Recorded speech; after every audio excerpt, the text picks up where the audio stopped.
doing our first and probably only podcast, but we're going to have fun with it. This is Chelsea Frazier. We have Jeremy Lochner and special guest Pablo with us. Here we're going to talk mainly about the NHL. First up topic we have here, Penguins, 12-game win streak. Pretty awesome, especially the beginning of the season whenever we didn't look like we were doing so hot. Yeah, it's been pretty ridiculous lately, you know. The last game looked a little close, but doing pretty good. Yeah. Oh yeah, the Buffalo game. Well, because we were up 2-0, and then they came back and scored a goal. And then it didn't look like Sid's streak was going to continue. Sid's 18-game point streak. Because he was an assist on the third goal. Nowhere near breaking the point streak record, which is 51 games. By Wayne Gretzky. Yeah, kind of crazy right there. But that is Wayne Gretzky. So also, the Penguins have been doing this without Evgeny Malkin the last few games. Or the last 4 games they've been going without Evgeny Malkin, but he practiced today and should be back on the ice tomorrow night. In Philly. Yes, and Jordan Staal.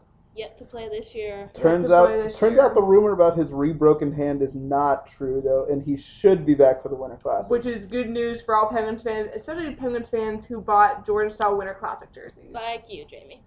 Yeah, like me. But yes, the calcification was the rumor to be in Jordan Staal's hand. Now that was actually confirmed by Dan Bylsma. So I think he was having an X-ray yesterday or today, actually. Something like that. So hopefully we shall be hearing about Mr. Jordan Staal here soon. And it's good to hear from the head coach that he's back on, or that he is on track. Yes, that. And then also recently the Penguins announced that the day before the Winter Classic, we will be having a Penguins and Capitals alumni game on the Heinz Field ice surface. I was pretty surprised about that whenever I heard it, but I think it'll be fun. I'm very excited to see Papa Billy G return to the ice. Billy Guerin. As a Penguin, yes. And also Mario Lemieux, a big awaited return of Mario Lemieux on the ice, I think. Big thing for Penguins fans, especially the younger generation, who never got to see Mario play, you know. It's very true. Good opportunity, $25 gets you in for the game and Penguins pregame practice. And I think another big waiting to see if he'll play would be Bob. Yeah, we'll see if Bob Errey plays. So far, the only people confirmed for the Penguins are Mario, Paul Coffey, Ron Francis, Brian Trottier, Bill Guerin, and then the other night on postgame, Jay Caulfield said he was going to be in the game. So it'll also be really interesting to see if Gary Roberts comes back and who our goalie is going to be. Yeah, we'll see if Tommy Barrasso has the night off or who the heck they're going to try and find. Frank Pietrangelo. The only person confirmed for the Capitals so far is Peter Bondras. So really not sure what's going on with them. We'll see. They've got great depth in that. Yeah, they've got one player so far that'll be a good game. See if Mario can probably skate circles around. Yeah, we'll see if Jaromir Jagr comes back and plays for both teams. That'd be entertaining. He plays the first period for the Penguins, and then flips over to the Capitals just like he did in real life. Yep, basically. Wow, you know. Other recent news in the NHL. The other night, in his first career NHL game, Edmonton Oilers rookie Linus Ullmark caused some controversy with the Tampa Bay Lightning by his interesting shootout goal, doing a spinorama at the blue line before basically faking a slap shot and putting a wrister right between the pads of Dan Ellis. Poor Dan Ellis is all I gotta say, and he was very upset about it. Yeah, pretty angry after that goal, which understandable, but it makes the game exciting for the fans, and that's really what it's all about. I mean, because after you watch that goal, you go, oh my gosh, that was ridiculous. This is kind of what we need in the sport of hockey. So yeah, a lot of interesting things last night in the NHL. We had Jody Shelley get suspended for 2 games for boarding/cross-checking a Boston Bruin player whose name I have forgotten. But and the Bruins player was going up for a touch-up on icing. Yep, more reason to probably add the no-touch icing in the future, like they use in international hockey. So we'll see after all of the elbowing calls last year that they changed that rule, and then we'll see this year if that's put into place with the Olympic no-touch icing. Another fun thing from last night, Alex Ovechkin getting in a fight with Rangers tough man Brandon Dubinsky. That was his first mistake right there. He chose the wrong person to get in a fight with. Yeah, that was pretty entertaining, especially because he didn't really ask, hey, want to go? He just kind of went up to Dubinsky and started throwing punches, and he wasn't having any of that. I'm glad that Dubinsky didn't take any of Ovechkin's crap and he just started to pound him. There was also a fairly illegal hit that Ovechkin placed right before that fight that I think he should be fined and possibly suspended for. But because he is Alexander the Great, probably nothing will happen. No, he should have had a game misconduct for both that hit and starting a fight that wasn't consented on both sides. Yeah, it was pretty interesting. Alex Ovechkin seems to get away with a lot. Other than last year, he did get that one suspension for the hit on the Blackhawks player. Yes. Campbell, I think it was. I believe you're right.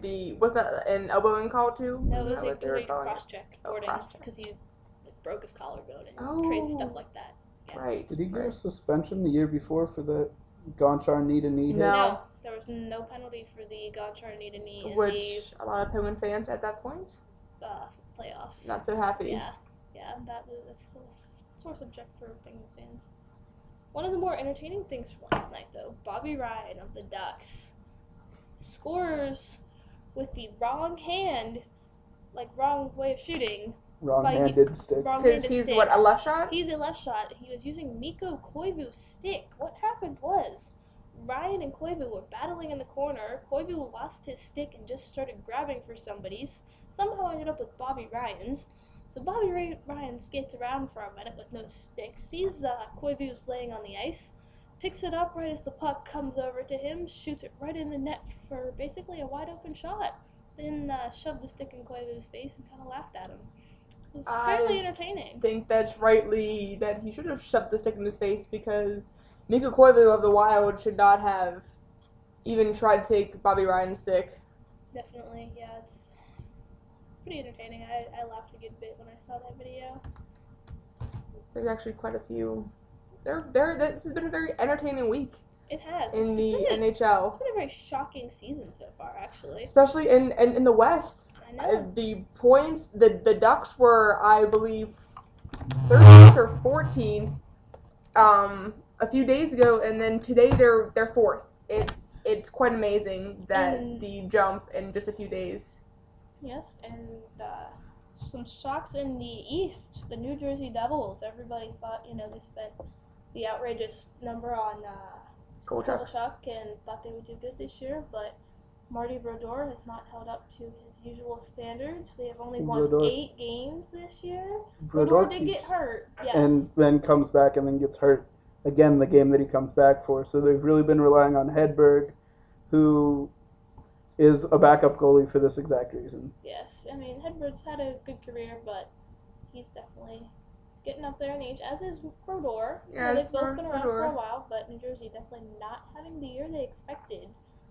But, the 3 at the top, Pittsburgh, Washington, Montreal. Montreal would be a bit of a shock to me. But then even Washington, they've been struggling lately, which has really surprised me. They have lost, I don't think looking at NHL.com, it says they've lost their last 3 games, but I think there might have been an overtime. I think there was an overtime win in there. They're 0-5-1, I think, the last few games. Which is very poor.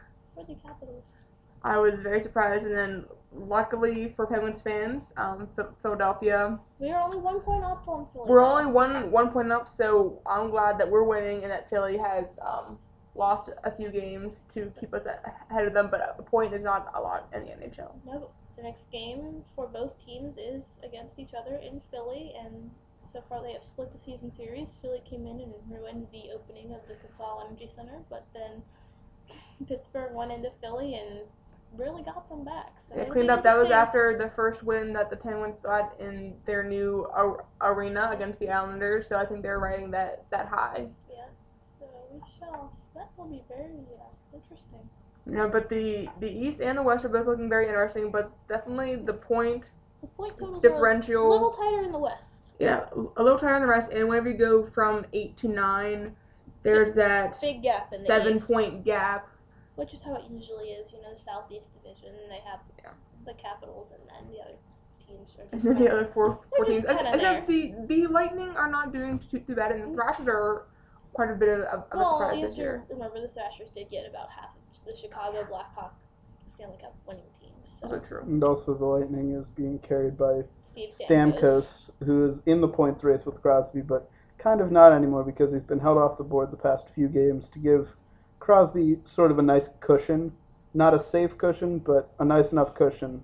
That if Sid's point streak does not continue, it's not the end of the world. No, but it's definitely been an interesting year for Penguins. Sid's obviously the highest point getter on the team, but the next highest, Crystal Tang.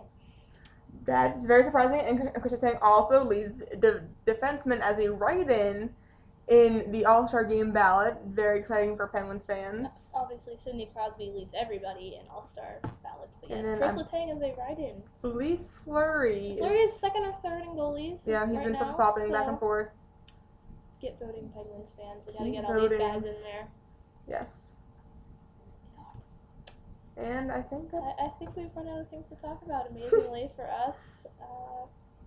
Keep watching the NHL. The Winter Classic will be here in a few weeks. Oh, I forgot something. The Wilkes-Barre Penguins.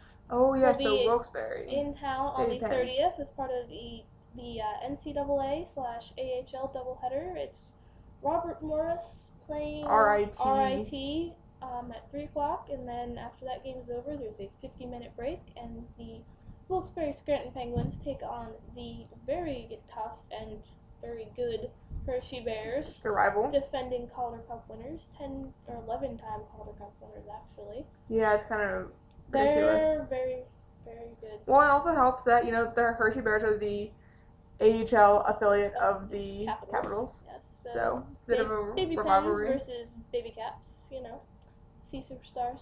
future superstars such as Eric Tangradi, who had some NHL time at the beginning of this year. Exactly. So yeah, that'll be a good game. Go, tickets are cheap. Go buy them. Like $35 for like the first night at your club. Yeah, basically, you can get good cheap seats for about $20. Pretty good for 2 games worth of hockey and the future stars of the NHL. Yeah, so the next day, 2 days later is the Winter Classic. Yeah, and the day after. The next day is the alumni game. The doubleheader is the 30th, the alumni game is the 31st, and then obviously the 1st at 1 p.m. in Heinz Field, the Penguins and Capitals will face off. And it'll be interesting to see if the streak continues of the winner of the Winter Classic going to the Stanley Cup final. Because that has happened every year, and it's always the visitor.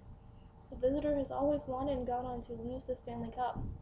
So we could only hope that the home team wins and then goes on to win the Stanley Cup. Exactly. It would be Breaks nice. both trends. Why not? Pourquoi pas, as they say in France. Exactly. Or in Quebec, Or in Quebec and where Crystal Tang and Marc-Andre Fleury are from. And Dupuis. And Mario Lemieux. And all those other fun.